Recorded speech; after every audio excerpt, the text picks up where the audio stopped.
পাকিস্তানের নির্বাচনের 2 দিনের মাথায় 12 মামলায় জামিন দেওয়া হলো পিটিআই নেতা ইমরান খানকে। তবে জাতীয় নির্বাচনের 2 দিন পর অনেকটা অপ্রত্যাশিতভাবেই সুখবর পেলেন কারাবন্দী এই পাক নেতা।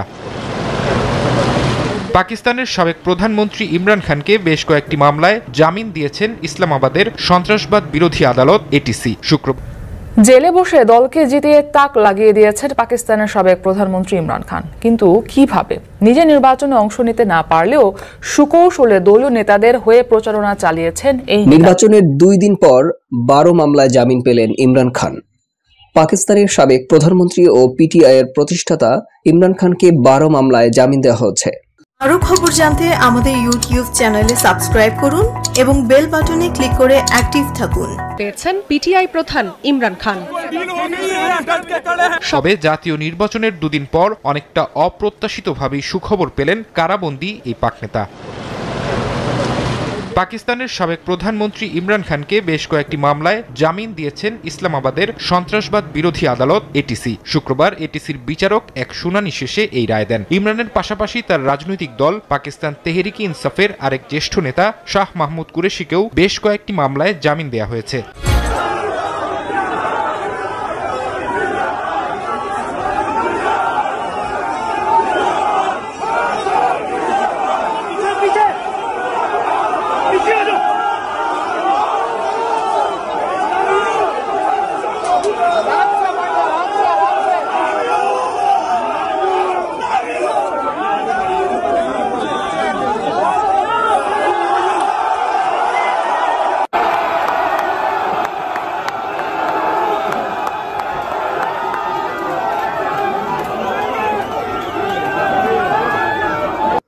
পাকিস্তানে নির্বাচনের পর সরকার গঠনের লড়াই বেশ জমজমাট হয়ে উঠেছে।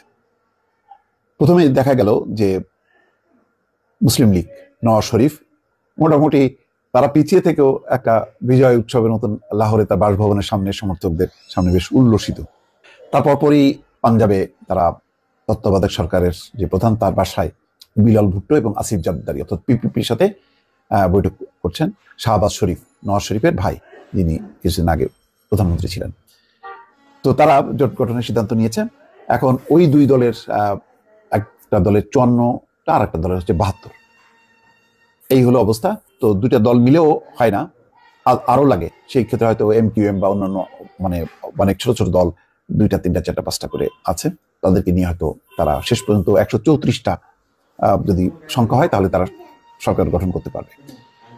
তো প্রথমে মনে হচ্ছিল যে পিটিআই বোধহয় সে ব্যাপারে কোনো আগ্রহ নেই। এখন দেখা যাচ্ছে যে এবার পিটিআইও এগিয়ে এসছে। পিটিআই প্রথমে ধারণা ছিল এবং বিষয়টা তাই ছিল যে তারা 150টার উপরে তারা আসন পাবে, কেউ বলছিল 160-66টা পর্যন্ত। কিন্তু ওই যে বলেছি যে ইলেকশন ইঞ্জিনিয়ারিং এর মধ্য দিয়ে তাদেরকে কমিয়ে রাখা হলো। এখন তাদেরকে সরকার গঠন করতে হলে তাদেরকে হাত বাড়াতে হবে, হয় মুসলিম লীগ, পিপিপি অর্থাৎ পাকিস্তান পিপলস পার্টি বা অন্যদের সাথে। এখন শুরুতেই তারা ঘোষণা করেছে যে যারা ইমরান খানের পতনের জন্য দায়ী, এই মুসলিম লীগ এবং পাকিস্তান পিপলস পার্টি, তাদের সঙ্গে কোনো তারা আলোচনা করবে না, সরকার গঠন করতে কোনো সহায়তা নেবে না।